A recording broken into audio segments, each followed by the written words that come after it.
صحابہ نہیں تو کچھ نہیں۔ اس کی وجہ یہ کہ آپ صلی اللہ علیہ وسلم کی شریعت مکمل شریعت طاہرہ آپ صلی اللہ علیہ وسلم سے صحابہ کرام نے لیا،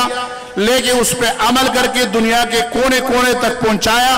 اور کوئی شخص یہ نہیں کہہ سکتا ہے کہ آپ صلی اللہ علیہ وسلم کی شریعت میں کوئی کمی، کوئی نقص، کوئی چکس ہے۔ اس کی وجہ کیا ہے کہ امام الانبیاء صلی اللہ علیہ وسلم کا تربیت یافتہ جماعت صحابہ کرام، اس میں سب سے پہلی سیڑھی صدیق اکبر کی ہے، اور صدیق کی صداقت پوری دنیا پہ یہ چاور ہے اور باور ہے کہ اگر صدیق کی صداقت کو مانو گے تو قرآن سمجھ میں آئے گا، اگر صدیق کی صداقت کو نہیں مانو گے تو قرآن سے محروم رہو گے۔ اور جیسے کہ آپ صلی اللہ علیہ وسلم نے دین صحابہ کو دیا تھا، وہ دین ہم تک اور آپ تک پہنچانے والے صرف اور صرف صحابہ کرام ہیں۔ آج میں اور آپ یہ عہد کریں گے کہ جب تک زندگی ہے انشاءاللہ العزیز مشن اقنواس اور دفاع صحابہ کا کام کرتے رہیں گے